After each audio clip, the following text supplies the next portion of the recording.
kind of the first thing I did when I got in there is I, kind of made a list of, hey, this is all the stuff that I need to do. Like, let's just like sit down and figure out like what all I need to do.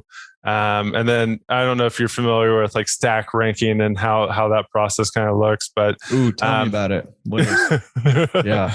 Yeah. So I basically created like a stack. It's like a triage process where you look at all the things and you say, hey, like what's, where can I get the most bang for my buck? Because, when you have 50 to 100 projects, what you want to do, it's hard to kind of make heads or tails of it if you don't have kind of a structured approach to figuring out which one you want to focus on. So, I looked at like, hey, okay, I want to do, this project. What is the level of effort that I need to put in, personally? What's the time commitment to do this project?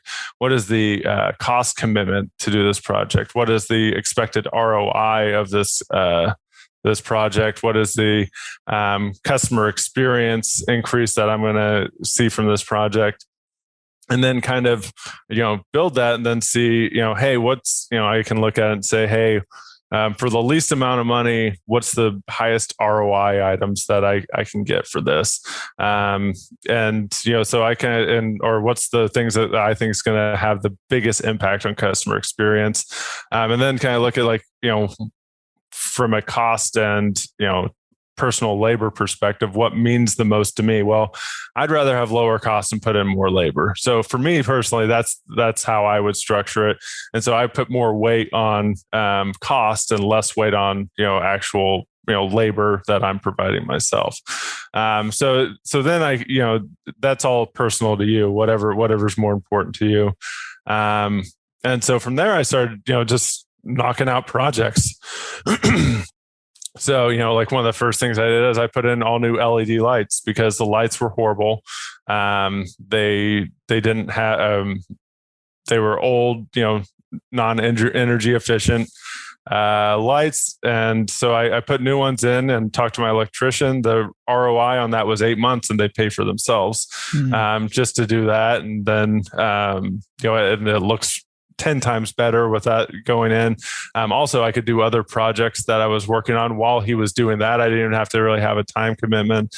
It wasn't super expensive. So, it's just trying to find those quick wins that you can really like, put those back to back, like, even like doing Google Map, taking, a few hours and optimizing my Google Maps profile, putting in some Google advertising, getting better pictures put on there, just all the stuff that I know, like, hey, I'm going to get a big bang. Like, what's going to be better if I paint the bathroom or do this? Right. Yeah. This gives you a mode for thinking about it. That's less, maybe emotional or prone to just, not taking into consideration all the different variables. So I think it's a really good way to structure your projects and think about how you want to approach them.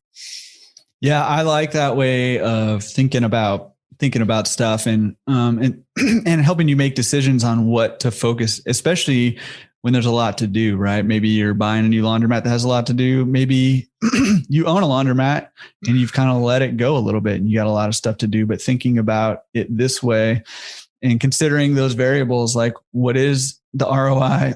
How much time is it going to take, to do it? How much is it going to cost to do it? How much do I want to do myself and how much time is that going to take? Or do I want to hire out and how much time is that going to take? And how much money is it going to save or cost me? And kind of using that to prioritize your list, I think is a great way of doing it. And I know a lot of coaching clients that I've had who've come in, who've bought laundromats that need fixing up can be so overwhelmed, by just the number of things that need to be done. And, if they hire everything out, how much all of that's going to cost. And so trying to figure out, okay, what do I need to focus on? And if I can't afford to do everything, what do I do? What do I focus on? And that gives kind of a really good rubric to think about it and figure out how to prioritize, what you should do. And I love